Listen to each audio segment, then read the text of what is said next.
Big boss నుంచి వచ్చాక తనుజాపై కాస్త నెగిటివిటీ ఎక్కువైందనే చెప్పాలి. తనతో ముద్దమందారంలో నటించిన పవన్ సాయి తన భార్యతో విడిపోవడానికి తనుజానే కారణం అంటూ ఎవరికి నచ్చినట్టు వాళ్ళు కథలల్లేస్తున్నారు. దీంతో ఆమెపై నెగిటివిటీ చాలా పెరిగిపోయింది. ఈ నెగిటివిటీపై పవన్ సాయి రీసెంట్ గా తన సోషల్ మీడియా వేదికగా స్పందించారు. పవన్ సాయి పోస్ట్ ఇలా ఉంది: నిజంగా పట్టించుకునే వాళ్ళ నుండి వచ్చే కన్సర్న్ ని నేను అప్రిషియేట్ చేస్తున్నాను. కానీ నిజం చెప్పాలంటే నాకు తెలియని చాలా మంది నా జీవితం గురించి ఇంతగా ఆసక్తి చూపడం కొంచెం వినోదంగా అనిపిస్తోంది.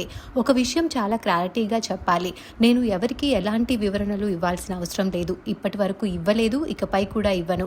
కానీ నా దగ్గర వాళ్ళు నా మంచి స్నేహితురాలు, మీ ఇష్టం, మీరు ఎలా ఊహించుకుంటే అలా. వాళ్ళ విషయానికి వస్తే నేను మౌనంగా ఉండను. ఇటీవల జరుగుతున్నది ఫేక్ ప్రొఫైల్స్, కల్పిత కథలు, గతాన్ని లాగటం, నా గతాన్ని తనుజాతో కలిపి ఆమె ఇమేజ్ ని దెబ్బతీయటం, ఆమె క్యారెక్టర్ ని క్వశ్చన్ చేయటం, ఇవన్నీ పూర్తిగా అసహ్యంగా అనిపిస్తున్నాయి.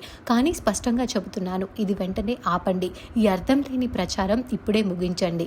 మీకు నిజం తెలియకపోతే తెలిసినట్టు నటించకండి, కథలు సృష్టించకండి, చెత్త ప్రచారం చేయకండి, మీ ఊహాగానాలకు సంబంధం లేని వ్యక్తిని టార్గెట్ చేయకండి. నా జీవితంపై ఇంత మక్కువ చూపిస్తున్న వాళ్లకు మీ పనులపై మీరు దృష్టి పెట్టండి. నాకైతే మీ జోక్యం అవసరం లేదు. శాంతంగా ఉండండి, ఇతరులను కూడా శాంతంగా ఉండనివ్వండి. మిగతావన్నీ టాప్ క్లాస్ గా ఉన్నాయి. నిజంగా మనతో ఉండే వాళ్లకు ప్రేమ అంటూ తనుజాపై వచ్చిన నెగిటివిటీ గురించి స్పందించారు పవన్ సాయి.